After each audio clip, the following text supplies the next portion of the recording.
everybody, and thanks for waking up with the Chase. No way. My God! That's a 1-1, ladies and gentlemen.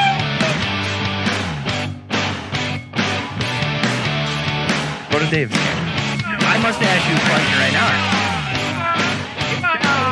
1-1, ladies and gentlemen. Oh, hell yeah, brother. Whoa. Sit back, relax, and crack a cold one. The Chase is live.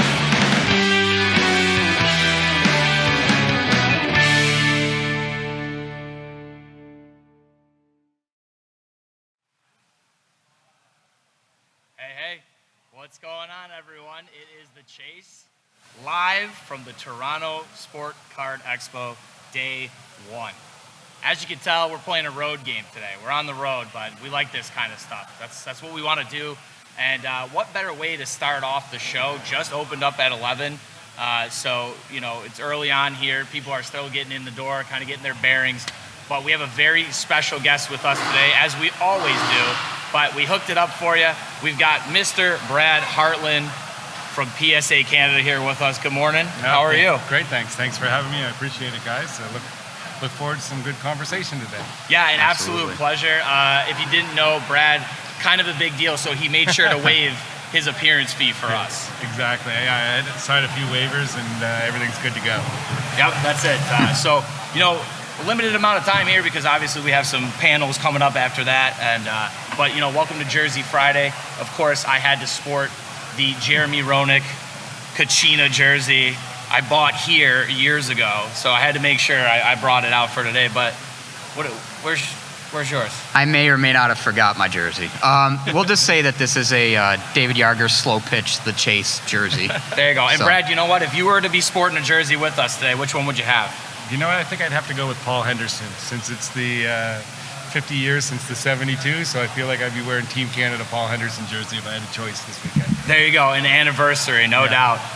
So why don't we get right in, if you don't mind? We got questions drawn up here for you. Yeah, absolutely, 100%. Yeah, so obviously the theme here this weekend, Toronto Sport Card Expo. So what is PSA Canada's plans for the weekend? Yeah, so we offered some show specials. We're taking submissions right till Sunday at the end of the show. We'll be shipping them, processing the orders next week, and we'll be shipping them for grading in Santa Ana, California. So we expect to get somewhere between, 5,000 to 10,000 cards this weekend dropped off. We had a great start yesterday. Thursday was an awesome start. Today, the lineup is, I don't know how many people are going to come through the door, but I feel like the lineup is quite large, so I feel like it could be a record attendance at this show. This is my favorite show by far, without even being biased from Canada. I enjoy going to the National every year, but this is a big show, so representing our company, PSA Canada, here is exciting, and we're going to try to help as many people as we can. Absolutely, and of course, take a moment here. Today is Remembrance Day on this side of the border, and then of course, on the other side of the border, it is Veterans Day. Yep. And I know, it's a big day, obviously, up here, so I feel like a lot of people, hopefully, will see the foot traffic and have them moving around in here as well. Yeah, no, 100%. I look forward to it. I mean, the lineup now, when I walked over to the stage, you can see the people out there, the excitement in their eyes, ready to get in here and have some fun, spend some money, and it's going to be an incredible show, that's for sure. Yeah, line's starting to snake, so that's always a good sign. Yeah. Now, how important is it for you guys to have a presence at these types of shows, and how much do you look forward to that interaction with your customers? Yeah, we truly love it. This show is kind of unique too. We have Ryan Miller, who's a strategic development for PSA, came up from Santa Ana, so he's here for his first visit to the expo. So we want to make sure we show PSA what we do, and our ultimate goal is to have PSA on-site grading cards. We think that's very important for our Canadian customers. We want to be able to do that. Hopefully for the Fall Expo, we're pushing it. So I think once Ryan was very impressed yesterday when he walked around the room and he's seen the vibe just in here, and when he sees today the customer base, it's going to be good. So that's our goal. We want to put on a show. We want to take as many cards as we possibly can, help as many customers as we can, but we want to have on-site grading in Canada by PSA for the first time. So Ryan being a first-timer, but besides him, for any first-timer that may be walking through the door here, what would you say to them? Like, what do you feel that they should get out of, this type of event? Yeah, big thing obviously is to have some fun at it. It depends on what your goal is, regardless if you're a collector, a flipper, an investor. come in and check everybody out. Make sure you walk around the room. You visit every booth possible. I think it can be overwhelming at times, especially for younger people. You get excited, you come in. I know when I first came to the first expo in '91, I'm going to say, as soon as I came in the door of the first table, I would have spent every cent I had. Yeah, you know, just excitement there, buying 9091 Upper Deck French boxes. The whole thing was just exciting. So I think that's the number one recommendation. And for us with PSA Canada, we want to have people come over, ask questions. We want to help educate you as best we can. We don't want anyone to submit a card that's not going to get a good monetary return on their investment of grading. So, you know, we turn away people. You know, we explain that it's just not worthwhile to grade this card. Sure. So that's part of our services we do. Yeah. Speaking of the grading aspect, what are some trends that you see that may differ from Canada to America when it comes to grading?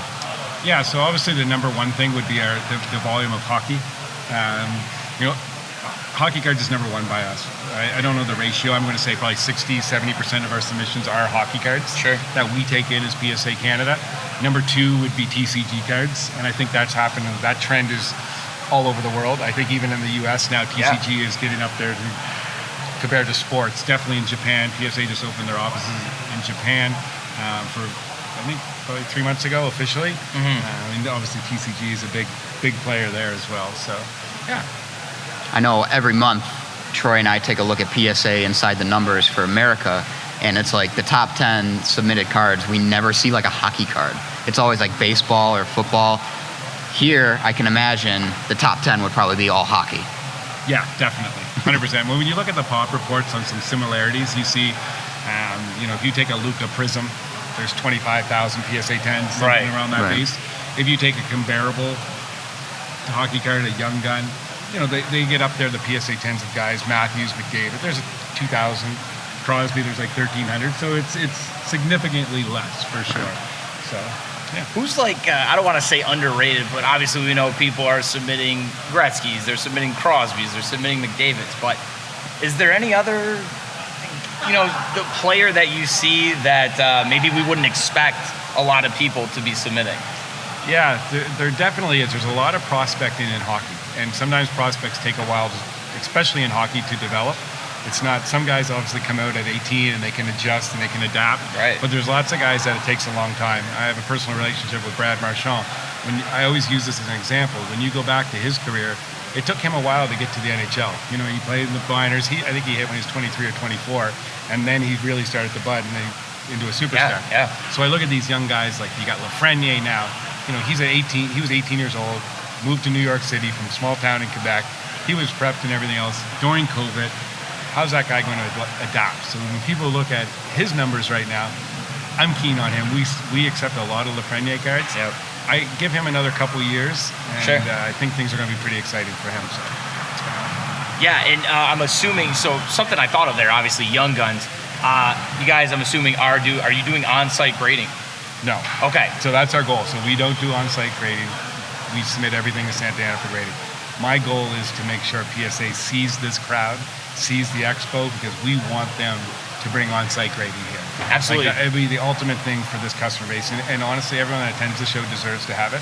And PSA is going to notice it, that's for sure. And that's our goal. Yeah. And just in my own mind, I think, you know, around this time, you're always going to have the expo. And around this time, you're always going to have Series 1 Upper Deck Hockey. You nailed it. So our big play is the fall show, November 2023. There's the young kid that's coming out of Regina, Connor Bedard. Yes, sir. Oh, yes. He's a generational talent. So the excitement to build up, if there was on-site grading, the release of Upper Deck, some synergies between PSA, Upper Deck, that could be very, very exciting. Game changer for sure. Game changer, yeah, definitely. Personal opinion for you here. Who has more hype, McDavid when he came out or Bedard? McDavid. McDavid? Yeah. I mean, McDavid, that was just phenomenal. He kind of, at that point with the card market after coming out, you know, 13-14, the lockout in 12-13, 13-14, all of a sudden everyone built up for McDavid. Right. And then, and obviously he has delivered. You know, he's in Edmonton right now, and obviously they have their struggles going on this season, but anyone that could say that McDavid's not any hockey fan are really knowledgeable to say that he's not the most electrifying, skilled, all-around hockey player ever to play the game. You know, he has a long way to be the greatest. There's accomplishments, etc. Sure. But just pure natural skill on the ice. If you see that, he's a step above everybody else. And Oh. fortunately, I've seen him play 3 or 4 times now in the NHL, and it blows your mind away when you watch this guy. Yeah, Right? you're glued to him. Yeah. You You're are. glued to him. Believe me, we know. We're from Buffalo. We had the number 2 pick that draft, so we remember. Absolutely. So obviously, some new grading companies are coming into the game. HGA, Tag. They're bringing in, the AI side of grading. What are your thoughts on AI grading and also, companies starting to incorporate AI in the game? Yeah, I looked at this. We had a great conversation last night at dinner about this, and it's one of those things. There's still the subjectivity about grading. I think regardless of how good the AI gets, you need to have humans involved in it. PSA bought Gemini. There's new technologies that are coming in to assist the graders, but I think relying strictly, especially for vintage cards, maybe on the newer modern cards, AI could really have a footprint. But when you're talking vintage cards, there's so many other aspects that come into the card itself that I don't know if AI technology will be able. I'm sure at some point they'll be able to, but I still think it's a long way out. And then it's part of the whole thing. Do you want perfection on everything? Some people do. Part of the whole game of grading is still a little bit of anticipation and excitement. You can buy a box of Upper Deck hockey cards and you might as well get your card AI graded right out of the pack, and you have them. Part of the excitement and the hype is you buy a pack, you look at it, you get that excitement, you're like, oh, should I submit this one? Should I submit that one? Then all of a sudden, it's part of the industry, and that's exciting, right? Like, there's nothing better when some people like opening boxes, which I enjoy to do as well. But when you get a box back from whatever grading company you choose, you crack that seal, you open it up, and you're like, just the excitement. You're always going to have something that you're not going to be happy with, but then that one in that package just blows your mind away. And you're like, this is exciting, right? So that's part of the rewarding part of this job as well, which is, we're delivering customers cards this weekend, and you can see when they open up the boxes, you do have the ones that, obviously don't turn out the way that we all wanted them to, but that's it. And it's funny you say that, because one of the other questions we had written down here is, graders get flack in this industry. But, what do you think the challenges are that people in that position as a grader, could face that maybe the general public doesn't see? Yeah, so I mean, the graders, it's not to say it's in secrecy, but they don't have to face the public. It's more the customer service side and group sitters like ourselves. Sure. We're the ones that deliver the end product. So we get to see those reactions. And again, 99% of the time, they're positive. And we're there to try to explain why. Usually there's a reason. When you see a card, I thought it was going to be a 10, it's a 6. Well, there's a reason behind that. The difference between one grade, sometimes it's very hard to tell. Like, oh, is this 9 or 10? And you're looking at it. But when you magnify it and you go in, there's a reason that it happened. So. Absolutely. Yeah, and then a lot of people you see sometimes they, like you were saying, oh, I thought this was a 10, it comes back a 7. They crack it and resubmit it. What are your thoughts when people do things like that, trying to get a different grade? Yeah, I mean, at the end of the day, it's the customer's card. So they have a choice. They can do whatever they want. There's cards that have gone through PSA, Beckett, SGC, all the companies, and they kind of go down the line. And again, there is mistakes made. The one thing that when I align myself with PSA, I've been a lifelong collector my entire life. My collection is 95% PSA cards. Sure. You align yourself. I wanted to align myself with a company that was number one in the industry. The market has dictated that PSA cards do get the most monetary return at this present time. Could that change in the future? Sure, like AI companies coming in, there's all kinds of competition, and competition is good. But when a customer comes up to our table and says, I have a Gretzky rookie, I've had it for my entire life, I've had this card, I'm looking to sell it, I want to make sure I get the most amount of money. I can look them straight in the eye and say, well, you want your card in a PSA holder. No questions asked. So that gives me the confidence to give them the best advice that I can as a collector. I'm being truthful, transparent. Sure. It's very easy. So that's why I want to align myself with PSA. The other thing that PSA does that a lot of people don't realize, but they stand behind their grade. They're the only company in the entire space that stands behind their grade. So if they make a mistake, they're going to fix it for you. Sure. So that's big. And when you're playing in the high-end card game with cards selling for millions of dollars, the recent $3.74 million for an Honest Wagner purchase. No idea, no clue. Wonder who purchased that.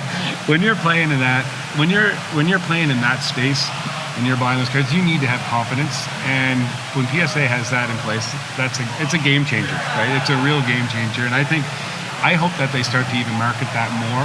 to make sure they get that out. People know what that are in the industry, but a lot of people don't, because to me that is what separates them from the pack. Yeah, absolutely. And, usually smooth sailing for the company, but in recent news, PSA was having an issue with UK company Ludkins, owing them money. So I know this necessarily may not have affected you directly, but what does the company do to try and avoid situations like the one they're having currently? Yeah, I think, again, they took over, the new group of collectors took over the company just over 2 years ago. And obviously they went from 400 employees to 1,500 now. There's lots of changes in place. So I think they're learning to weed out the bad, support the good, and move forward with that. I mean, that's it. At the end of the day, that whole story, it's very public. It's out there exactly what happened. It's a terrible situation, and it's very clear what happened. And I mean, I could get into the details and comment, but it's all out there. That was just, at the end of the day, PSA kind of,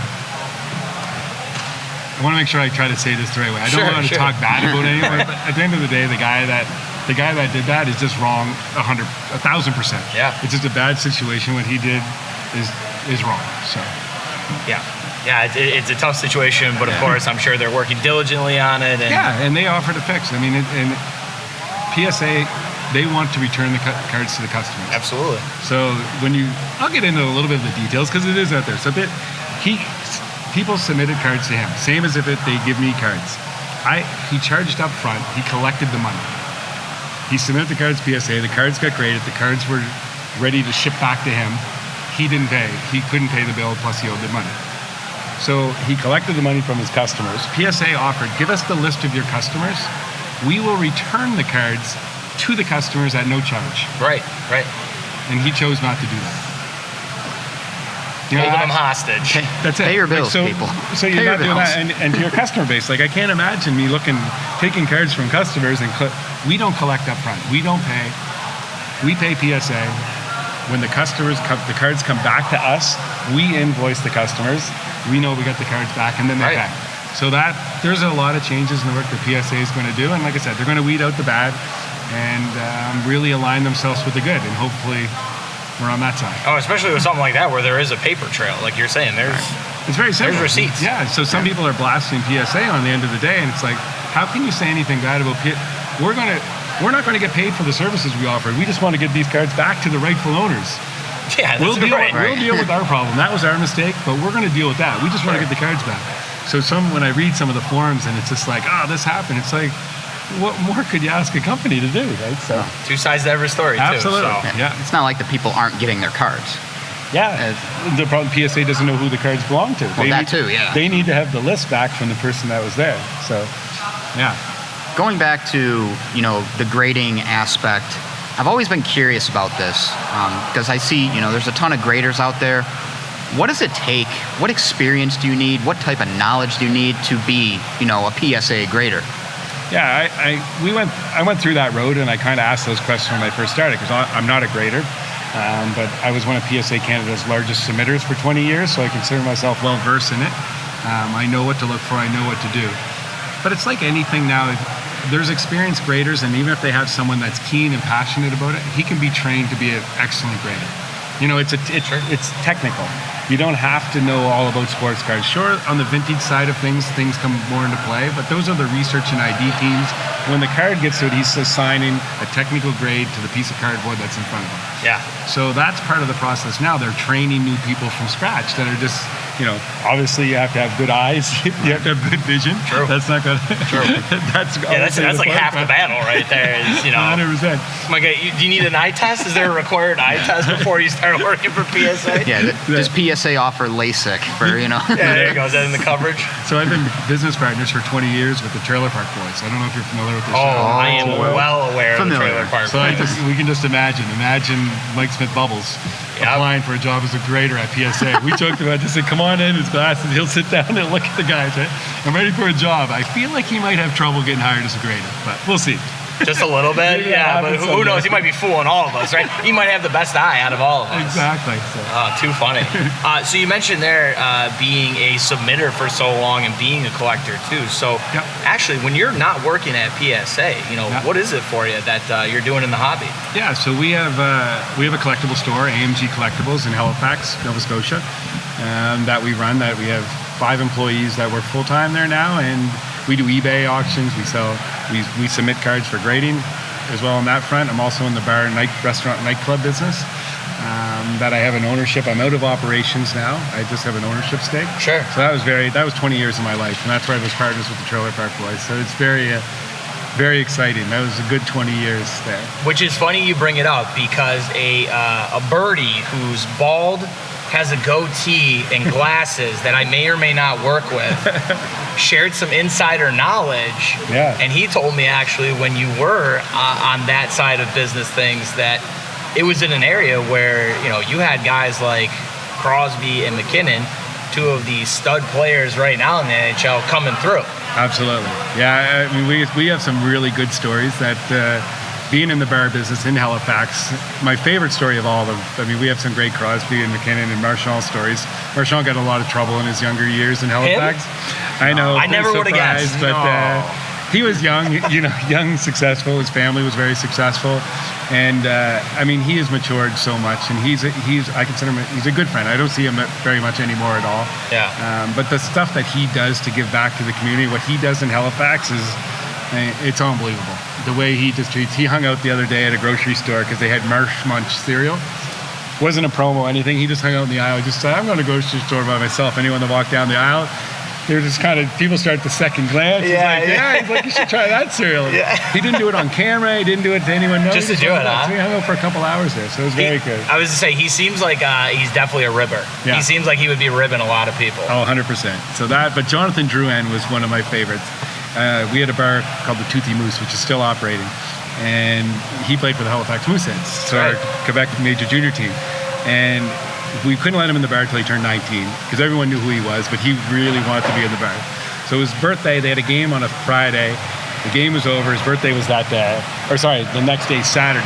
So he stood outside. It was 11:57, 11:58, 11:59, 12 o'clock, boom. He was in the bar, credit card on the bar, and away he went. He had his order ready, right? He just had the plastic tapping on the bar. He's like... Yeah, he was ready to rock and roll. So he was a big supporter. Another thing I picked up on there, you said rock and roll. Another little tidbit John gave me, one of my favorite bands of all time. He said you had some sort of, I don't know if I call it a relationship, but Guns N' Roses. Yeah. What's your experience there with that? Yeah, so back, I'm going to say, it might have been 15 years ago. So Mike Smith, Bubbles from the Trailer Park Boys, who is just one of my closest friends, and he's given me so many opportunities to meet so many people. So I get to meet Axl Rose. We got to hang out. I went on tour with them. It was a very exciting experience. And there's another guy in the he's got some cards in the hobby, but when you really, Axl Rose has a reputation. Obviously, there's been a lot of things over the years. He sure does. But we had a private party with me and 40 of my buddies, and he came over and he walked into the room and he sat down at the table. We were kind of nervous what to expect. I said, guys, don't ask for autos, don't ask for pictures, just enjoy the company. He rolled in, he grabbed a beer, he sat at the piano. Next to a buddy of mine, Cookie's his nickname, and Mike Fleming was sitting on the other side of Axl. And he's just like, I'm just going to play some tunes, boys, have some beer, and just hang out. And this is the guy that I was like, oh, this prima donna / guys, and he just rock and rolled. And then we went on this tour bus, drove around Halifax, we went up to my parents' deck. We had some great experiences with him. So Axl Rose was on your parents' deck? Yeah, absolutely. He was awesome. He hung out with us. He was just genuine. I think it was just one of those moments that he got away from everything else in the world, and he just hung out. And so I owe all those things to Mike Smith. I mean, from him to Dale Earnhardt Jr. to, the list goes on and on. Actually, Mike just left to go to Tokyo. He took his family over to stay with Axl to go to a few concerts, which is pretty cool. So, yeah. Mike's living my dream. Mm-hmm. Not that this isn't my dream. I want to make that clear. Like, I'm having a good time, but that's also a dream of mine. So that's amazing. Now, you talk a lot about Mike. Yeah. Is Mike a collector himself? No, he's a huge Beatles fan. Okay. He's a massive Beatles fan. He collects. He's got a record collection. He collects all kinds of different things, but he's a very modest guy at the back. And I think what he collects most is experiences. And I always said I'd love to do some sort of a custom wall of everything that guy did in the last 20 years, and it's pretty amazing to see. He's kind of had that reflection in the sports world as well, right? He played hockey as a youngster, but from Paul Coffey to the guys that he hangs out with now quite a bit. It's interesting. So. Yeah, some name dropping. That's a laundry list there. If there's ever a guy that can name drop, like Mike Smith, it blows your mind away. He knows everybody. Like, it's like he all across the world. You'd be like, Bubbles, everybody seems to know Bubbles, right? Of course, he's iconic. Yeah, when you say Trailer Park Boys, that's immediately the image I get in my head. Yeah. I'm just picturing the glasses and everything exactly. right now. But So I caught on. You met Dale Earnhardt Jr. Yeah. When I was a young kid, I loved NASCAR. One of my favorite drivers. You got to tell me, what was that experience like? That was awesome. So Smith called me on December 29th. This would have maybe been 10 years ago. He goes, "What are you doing for New Year's?" I said, "I don't really have any plans." He said, "Why don't you come down to Carolina and hang out with Dale Earnhardt Jr. We're going to do this New Year's thing with the Matthew Good Band, and a few other guys are going to come over." So I was like, "I don't know. Am I going to go down there and just kind of hang out?" He's like, "No, I'm serious." And I said, "Well, what? I got to get a hotel room. I got to stay over." He's like, "No, we're staying at Dale's house." And I was like, I was a little skeptical. I was like, "Does he just want me to go down there because it's going to be not that good?" And he passes the phone, and it was Earnhardt Jr. He's like, "Yeah, you can stay with me, no problem, man." He told me all about it. It's going to be fun. So I got on a plane, flew down on the 30th, and he had a bar. I think the bar's name was called Whiskies. I'm not positive, but Matthew Good was playing and Smith was going on stage with him. So, yeah, we partied all day. Ric Flair ended up showing up. That was another crazy story. But yeah, I feel like some of that you probably can't say here. Yeah, no. I don't remember a lot of it either. There's bits and pieces. Right? Sure. So we got over, and the one thing I can say about Earnhardt, again, my interaction, a friend of mine, Charles Rudolph in Halifax, is I think he's the biggest Earnhardt fan in Canada. His garage is Earnhardt. Everything he has is Earnhardt.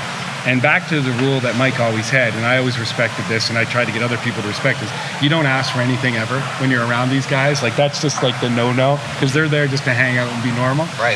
So I'm not saying nothing, and not saying nothing. Earnhardt's at the table, and we're having some drinks, and he's like, "Hey, NASCAR fans in Canada? Like, who's the biggest NASCAR fan that you know up there?" And I was like, I gotta say, my buddy Chucky, and this is New Year's night. So my buddy Charles, he's your biggest fan. I'm 100%. He's like, "Well, you should do something for him." And I was like, "Yeah, that'd be pretty cool. Like, whatever you choose, like, it's no big deal." Right. He goes, "You want to call him?" And I was like, "Absolutely, 100%." Yeah.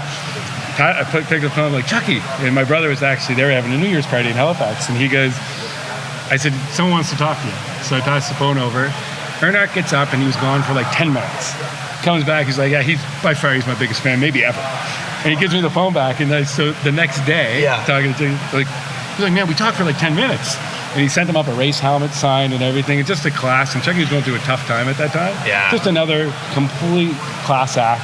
Just, again, in that 24-hour period of my life that I was with Dale Earnhardt Jr., it was just awesome.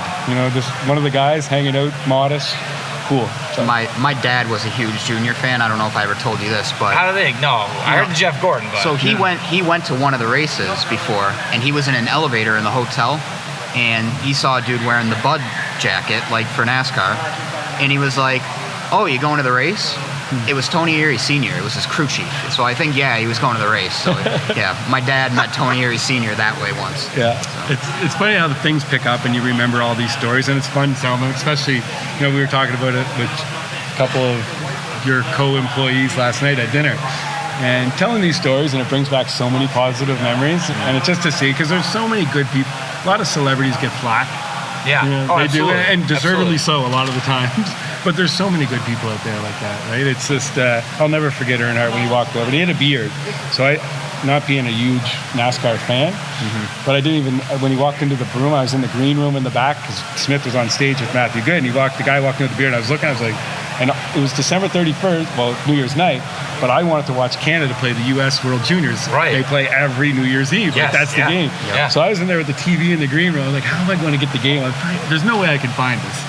And then in comes this guy with the beer. He's like, "Oh, you're Brad?" And I was like, "Yeah." And I looked twice, and I was like, "Oh shit, this is sorry." No, you're fine. We slip up sometimes. Yeah. It was him. Anyways, yeah. So Brad's like, "No, son, I'm watching the World Juniors." Exactly. Like, yeah, no problem. It's over there. Yeah. Too funny there though. But we can name drop actually too. We had a great opportunity this week. One was Spud Webb, and two with Dominic Hasek yesterday, who I know is going to be here at the Expo, I think tomorrow. Yeah. But like you said, I think it's one of those things where the way you interact with these guys, if you just treat them like they're your buddy, they've been your buddy for 20 years, they're obviously a lot more open. Yeah. And it definitely seems they relax and they have no problem. 100%, because they get asked for stuff all the time. So you can have the memories. Like I'd love to have something signed by Axl Rose. I met him 15 times now. I don't have any. Being an autograph collector, I don't have anything, but I never ever asked. Just kind of being in the moment sometimes. Just the moment. I have it all upstairs, and I get to tell it to guys like you, and it brings back positive memories. I'm like, hey, that was some good times. Now, I have a question regarding music, too, and grading. Yeah. I kind of want to go back, tie it back into the hobby here a little bit. I know PSA concert tickets, cards. I know you just started doing Funkos as well. For me, huge vinyl collector. So for the music heads out there, what do you think? Do you think maybe 3 to 5 years down the road that could be something we see getting graded as well? I don't even think, again, my personal opinion, I don't even think that long. Yeah. I think the goal of PSA, again, my personal opinion on it, I think the goal is to encapsulate anything that can be encapsulated. Like regardless if you collect video games and you see what WADA has done with a video game, once we have some samples over at the booth just to show people, you hold the video game, it's encapsulated, it sits well, it displays well. Like when you can start to do albums and vinyl, like they're gonna look so cool. Like how do you want to display your album right now? It's like you can flip through them in a binder, you can put it up on a stand, you can frame it. It's kind of like there's gonna be a holder that's gonna hold that, and you can have them. It's gonna be awesome. So, I'm very much looking forward to that. I can't wait for that. Them VHS, DVDs, and I kind of feel like it's going to be similar to the rookie card market. Like you'll have your rookie DVD. Like if Rain Man, I don't know, that just came out. Rain Man, the movie came out originally on DVD, then that's going to be the key one to get. Jaws came out on VHS. Obviously, that's going to be the key one. Yeah. So. Give me a graded Twister with Helen Hunt, Bill Paxton. Give me that. Right? Give me that. All right. Well, really appreciate you being here. One last thing before we wrap it up for good here. David, did you have anything else that you wanted to add? No, I was just going to say, whenever, the vinyl starts getting graded, I can't wait to see the top 10 submissions for vinyl grading. That's going to be Beatles. I'm calling Beatles up there. Beatles got to be probably, Abbey Road? Abbey Road, number 1, maybe? Yeah. So I wanted to give you an opportunity. We like to roll out the red carpet for our guests.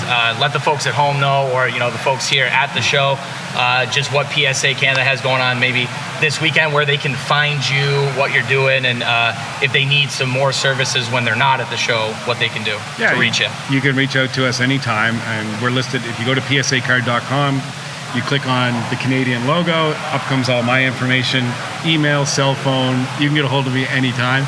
I say that now because we joke about it. I didn't realize how much when they first did that. The first day it was like customer service and everything was 400 or 500 phone calls. Like, I don't know why I ever did this, but we have a great team. So you can reach out to us at all those platforms. Our website's psacanada.ca. All the information on submitting there, and ask questions and come to the show and bring your cards in and don't be intimidated by anything. We'll give you the straight goods. We'll look at your cards for you. There's no charge to say anything. We'll tell you, it's worthwhile to do this or it's not. We want to build up for the future. We want happy customers, so we don't want to have one customer submit and never submit again. So ask as many questions as you possibly can. We'll give you our best advice and hopefully have a positive experience using PSA Canada. Well, there you go. Awesome. Ladies and gentlemen, Brad Hartlin, PSA Canada, thank you so much for joining us. We really appreciate your time. I wish we had more time, so maybe we'll have to get you back on. No, absolutely. Some people just say this, but I watch all your shows. I'm a YouTube junkie. Thank you. I enjoy watching it. So appreciate that. It means a lot. Thanks, guys. It means a lot. All right, well, that's going to do it for us live, The Chase here at the Toronto Sports Card Expo. But we'll be walking around the floor, so please come and find us, say hello, let's talk, let's chat. But for now, we're going to sign off. Because there's more important people that got to get on this stage, all right? We'll see you guys on Monday. And just remember, it's all about the chase, baby.